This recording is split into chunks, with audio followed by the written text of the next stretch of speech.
যে যদি সুযোগ থাকে আমি যদি দেশে যেয়ে খেলতে পারি, মিরপুর টেস্ট হবে আমার জন্য লাস্ট, স্পেশালি টেস্ট ক্রিকেটে।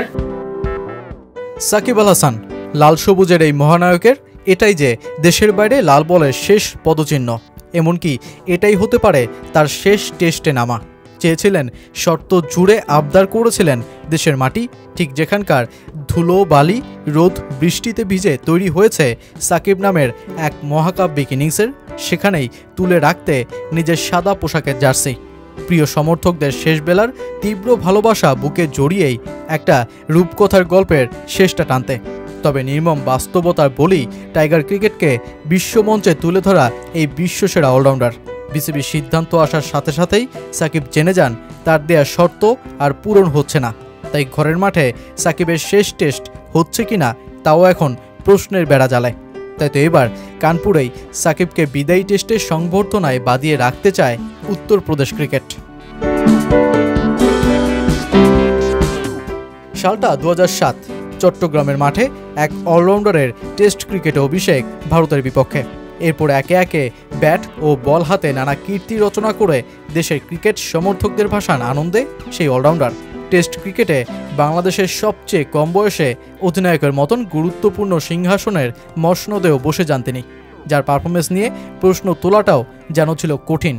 এবার সেই অলরাউন্ডারের শেষটা হচ্ছে কিনা নানা বিতর্কে, অনিশ্চয়তায় আর নানা প্রশ্নে। তবে সাকিব আল হাসান একটা জিনিস শিখিয়ে দিয়ে গেলেন টাইগার ক্রিকেটে খুব করেই, আসলে সময় আসলে বিদায়টা নিতে হয় ঠিক এভাবেই।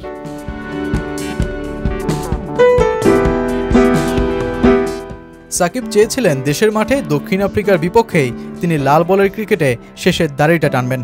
তবে সেক্ষেত্রে বিসিবির তরফে দেশে যাওয়ার নিরাপত্তাও চেয়েছিলেন তিনি, যাতে দেশে ফিরেই আইনি জটিলতায় না আটকে পড়েন, গ্রেপ্তারের মতন ঘটনা না ঘটে, এমনকি বিদেশে যেতেও যাতে কোনো সমস্যা না হয় তারই নিশ্চয়তা চেয়েছিলেন তিনি।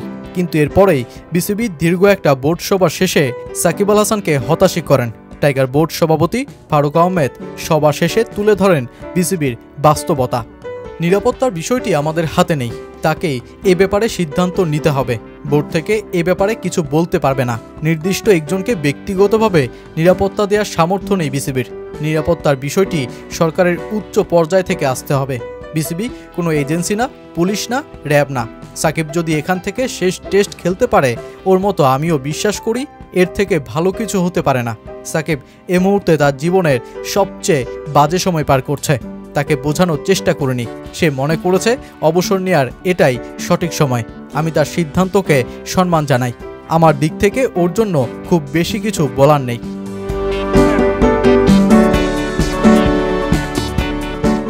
গোটা পরিবার যুক্তরাষ্ট্রে, কাঁধে ঝুলছে প্রাণহানির মামলা।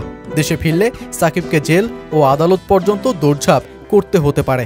বিসিবির তরফ থেকেও সাফ জানিয়ে দেওয়া হয়েছে তার নিজের সমস্যার সমাধান তাকে নিজেকেই করতে হবে। সময়টা যে একেবারেই ভালো কাটছে না এই অলরাউন্ডারের, সেটা হলফ করেই বলা যায়।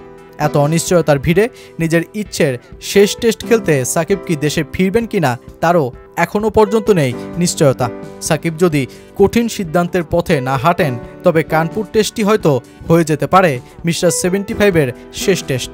ভারতের বিপক্ষে যে লড়াই শুরু করেছিলেন, হয়তো সেই ভারতের বিপক্ষেই লেখা হয়ে যেতে পারে সাকিব আল হাসানের দ্য এন্ড।